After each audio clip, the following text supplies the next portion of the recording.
Hello नमस्कार दोस्तों, मैं कुसुम आपका आपके ही चैनल कुसुम के सपोर्ट टीचिंग में हार्दिक स्वागत करती हूँ। तो आज हम पढ़ेंगे एक पोयम और इसमें सीखेंगे कि इंग्लिश पढ़ने का कितना रूल्स होता है और इससे सारी चीज़ें आपको क्लियर हो जाएंगी कि इंग्लिश पढ़ना लिखना आसान कैसे होगा। तो वो मैं बता दूँ कि ये एक आसान तरीका है कि आपको प्रैक्टिस करना है। पहली चीज़। दूसरी चीज़, आपको इंग्लिश में कुछ रूल्स हैं तो उन रूल को आपको फॉलो करना है और जान लेना है, ठीक है। तो मैं छोटे बच्चे की क्लास की बुक्स को पढ़ा रही हूँ जिससे ताकि आपको सरलता से सारी चीज़ें समझना है, ठीक है। तो हम वीडियो को स्टार्ट करते हैं। कैट्स स्लीप एनीवेयर, ठीक है। तो आपको ये मालूम होगा कि ए से जेड तक का मैंने फोनिक साउंड बताया हुआ है।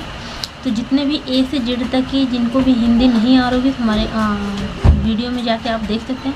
और देखिए, शी के बाद ए हो, ओ हो तो उसको क पढ़ते हैं, यू हो क पढ़ते हैं, ठीक है। और आर हो, ठीक है, एल हो। तो ये नियम्स होते हैं सी को पढ़ने का। और शी के बाद अगर आई हो, ई हो तो श पढ़ते हैं उसको। शी के बाद अगर एच हो तो च पढ़ते हैं। मतलब ये रूल्स हैं इंग्लिश पढ़ने के, ठीक है। तो कैट मतलब बिल्ली होती है, लेकिन इसमें आप देख सकते हैं कि एस लगा हुआ है तो ये कैट्स का प्लूरल्स है। इसको मोर देन वन भी बोलते हैं। तो मोर देन वन और प्लूरल दोनों एक ही सेम होता है।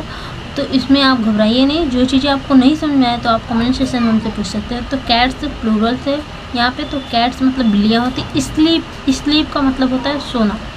जैसे ये वर्ब है, जैसे हम सोते हैं, खाते हैं, पीते, उठते, जितने भी वर्ब होते हैं काम करने वाले, जो भी काम वगैरह होता है उसको वर्ब बोला जाता है। तो वो चीज़ें सारी वर्ब होती हैं। तो वर्ब है स्लीप मतलब सोना। एनी वेयर, एनी का मतलब होता है कहीं, वेयर मतलब भी, कहीं भी, ठीक है, कहीं भी। एनी वेयर का मतलब होता है कहीं भी। तो बिल्लियाँ सोती हैं, कहीं भी सोती हैं, ठीक है। इसका मतलब है कि बिल्लियाँ कहीं भी सोती हैं। अब जैसे घर में आपके लोग बिल्ली देखे होंगे तो मतलब इस जो पोएम है उसका चैप्टर है, टाइटल है कि बिल्लियाँ कहीं भी सोती हैं। तो इसमें हम देखेंगे कि बिल्लियाँ कहाँ कहाँ सोती हैं। तो आगे देखते हैं कि कैट्स स्लीप, कैट्स मतलब बिल्लियाँ स्लीप सोती हैं एनीवेयर कहीं भी। इसका मतलब कि बिल्लियाँ कहीं भी सोती हैं। एनी टेबल किसी भी टेबल पर, मेज पर। एनी चेयर किसी भी कुर्सी पर। टॉप ऑफ पियानो, टॉप मतलब होता है ऊपर, ठीक है। टॉप ऑफ पियानो, पियानो के ऊपर। विंडो लेज, लेज का मतलब होता है जैसे कि किनारा होता है ना, तो क्या, हाँ, तो विंडो खिड़की के किनारे पे। इन द मिडल खिड़की के बीच में। और ऑन द एज, एज मतलब ये होता है किनारा, ठीक है, ओरे पर, किनारे पर। तो खिड़की के ओरे पर। ओपन ड्रॉवर, ओपन ड्रॉवर का मतलब होता है कि जो दराज होती है, दराज, खुले दराज में। एम्प्टी शू, एम्प्टी का मतलब होता है खुला, अरे सॉरी खाली।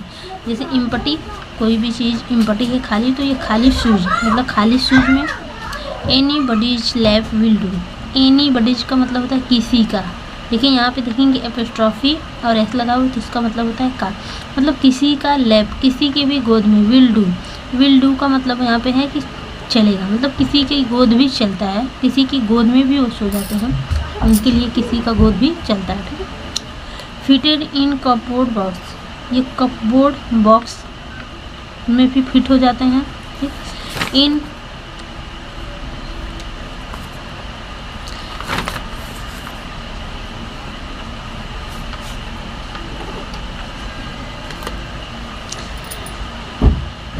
इन एक कपबोर्ड, इन मतलब में, ए मतलब एक कपबोर्ड। एक कपबोर्ड मतलब होता है ना कि जो अलमारी होती है, अलमारी में भी। और कपबोर्ड के जो अलमारी का जो बॉक्स होता है उसमें भी ये फिट हो जाते हैं और अलमारी में भी यूज हो जाता है। विथ योर फ्रॉक्स, देखिए यहाँ पे आप देखेंगे कि सी के बाद के है। मैंने बताया है कि सी के बाद ए आया हो तो उसको क पढ़ते हैं, ओ हो तो भी क पढ़ते हैं, ठीक। तो इसके कुछ नियम्स होते हैं, इसको मैं हमेशा बताती जाती हूँ। देखिए सी के बाद यू है तो इसको भी क ही पढ़ते हैं, कपबोर्ड, फ्रॉक्स, ठीक है। यहाँ पे देखेंगे ये सारी चीज़ें इंग्लिश का जो मैंने हिंदी बताया हुआ है तो उसी के अनुसार पढ़ते हैं। लेकिन यहाँ पे जो ये सी है इसी को केवल इसमें साइलेंट रखा जाता है। इसको भी सी और के अगर दोनों साथ में है तो क पढ़ते हैं, ठीक। तो विथ योर फ्रॉक, आपके फ्रॉक के साथ, विथ मतलब होता है से या के साथ, तो योर मतलब आपके फ्रॉक, मतलब आपके फ्रॉक के साथ, फ्रॉक्स मतलब होते हैं ना कपड़े, कपड़े के साथ एनीवेयर कहीं भी, दे डोंट केयर, दे मतलब उन्हें डोंट केयर, आप देखेंगे डोंट है और ये डोंट जो होता है ये डू और नॉट का शॉर्ट फॉर्म है, इसको जोड़ के बनाया गया है।